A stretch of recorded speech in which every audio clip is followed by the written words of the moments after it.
Hello everyone, and welcome to part 7 of our online sales training video series. My name is Timothy DeJesus, and I'm the CEO of Dealer Masters LLC. In today's video, we're going to be talking about presenting financial figures.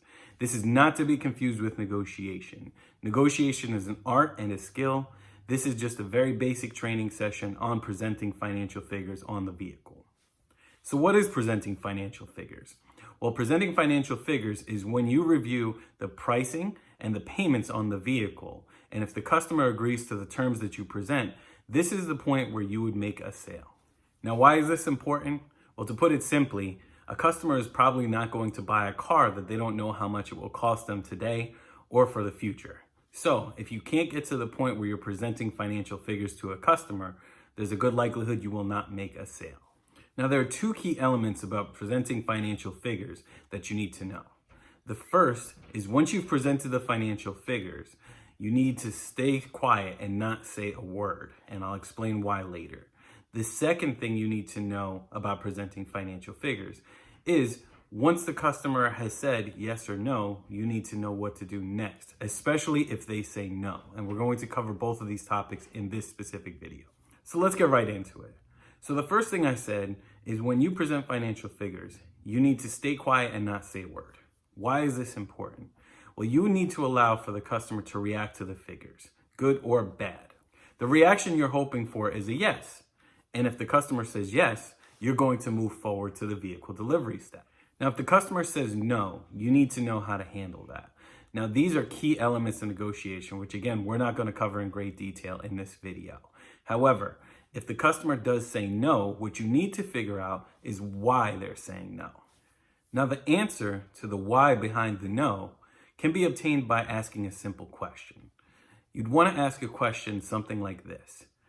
The question you would ask is, what is giving you hesitation about moving forward with this purchase?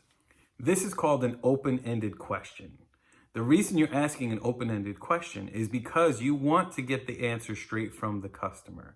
You don't want to ask them a question that leads them to the answer because you could be leading them in the wrong direction. So let's say you ask a leading question, something along the lines of, are you not buying the vehicle because of the price? Now, this is an example of a closed-ended question. It's a yes or no answer, and it's going to go one of two ways. The customer's either going to say, yes, I'm not buying the vehicle because of the price, or no, the price is fine, it's something else. Now, what you've done is you haven't gotten any further along in the negotiation because you didn't get your question answered. You know it's not the price, but it's something else. And now what you might have done by leading them in this direction is opened up price negotiation when perhaps there was no price negotiation necessary before. So this is why you want to ask an open-ended question.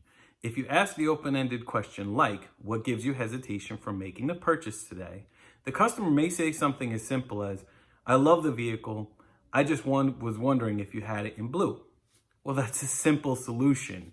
And you can ask, sure, if we have this vehicle in blue, are you ready to take delivery today? They could say yes, and it could have been just that simple, and you didn't need to lead them anywhere. That's the only thing that was giving them hesitation. That's why you ask an open-ended question versus a closed-ended question, and you don't lead the customer to the answer. You let them tell you what's giving them hesitation from making the purchase. So let's recap. When presenting financial figures, you want to do two things. The first thing is you want to present the figures and stay quiet and allow the customer to react.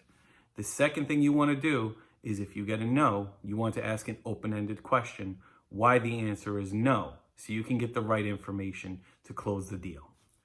This was a very basic training session on presenting financial figures. Now, if you'd like to learn more about negotiation, I recommend you reach out to me directly. You can visit my website, which is on the screen, dealermastersllc.com, or you can have your owner or dealer principal reach out to me directly as well. I offer individual sessions and I also offer group training sessions about negotiation. And there's a lot more to it. There's way more than we can stuff into a couple 6-minute videos. So I definitely recommend if you'd like to learn more about negotiation and closing the deal, you can reach out to me and I can help you get better at negotiation. Well, thank you for watching. I truly appreciate your time. Remember, if you like what you've been seeing so far, don't forget to like this and subscribe to Dealer Masters LLC on YouTube. I hope you've been enjoying the series so far. Have a great day.